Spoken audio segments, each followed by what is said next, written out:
Par rapport au message juste avant, je voudrais vous rendre ce témoignage.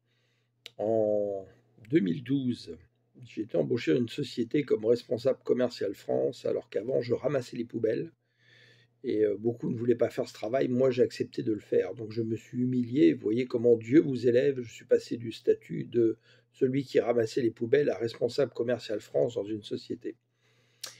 Dans cette société, ça a été très difficile parce que, en fait, je mettais mes pieds tous les jours dans un nid de vipères où les gens voulaient me mordre, me piquer.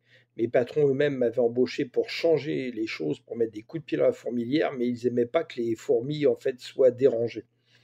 Et j'ai vécu des choses terribles, un stress énorme, où j'occupais quasiment 3 fonctions: responsable commercial, responsable SAV pour expédier les pièces, responsable de la logistique, responsable aussi au niveau des pannes, etc., pour prendre les appels. Enfin, croyez-moi, ma coupe débordait. Et je ne connaissais pas encore le Seigneur de la bonne manière, et justement, fatigué de cela, en 2016, je l'ai appelé, donc il est commencé à venir avec moi. Et c'est à partir de 2016 que les choses ont changé, où justement, je continue à donner le meilleur de moi-même, mais les piqûres de vipères ne me touchaient plus. Et j'ai commencé à vraiment améliorer l'entreprise, que mes patrons m'écoutent davantage et que justement les choses changent. J'ai donc ainsi multiplié le chiffre d'affaires par 3 ensuite de 2016 à 2023. J'ai continué à améliorer la position de l'entreprise qui, quand je suis arrivé, avait à peu près 80% de part de marché sur la France. Je suis reparti, elle avait 98% de part de marché sur la France. Et elle a augmenté aussi ses parts de marché à l'externe, à l'export, parce qu'en fait, j'ai participé aussi à la technique pour améliorer les appareils.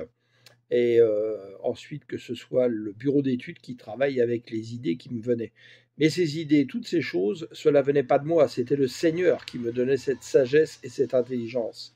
Et en fait, je ne vivais plus avec aucun stress. J'ai même pu obtenir ce que je réclamais depuis longtemps, le télétravail, qui m'a permis d'avoir beaucoup plus de temps pour le Seigneur. Et j'ai encore, alors que j'étais en télétravail, augmenté le chiffre d'affaires, augmenté les positions de notre société, avec toute l'intelligence que le Seigneur me donnait par sa sagesse.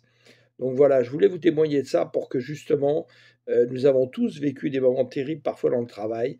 Eh bien, au milieu de cette tempête, ne prions pas le Seigneur de nous sortir de là, mais de l'inviter dans cette tempête pour qu'il nous passe au feu de son creuset. Parce que quand il fait ça, quand il permet toutes ces choses-là, toutes ces attaques, c'est pour nous rendre plus forts, parce qu'il veut nous élever à une situation supérieure. Donc vraiment que nous puissions en prendre conscience, et je le vis au nouveau aujourd'hui, dans une tempête à travers le saut de la foi que j'ai fait, mais je l'accepte, et j'en suis même heureux, parce que je sais que le Seigneur est en train de me préparer pour passer à une dimension encore supérieure. Donc mettons toute notre confiance dans l'Éternel est notre berger, nous ne manquerons de rien, rien, rien, rien.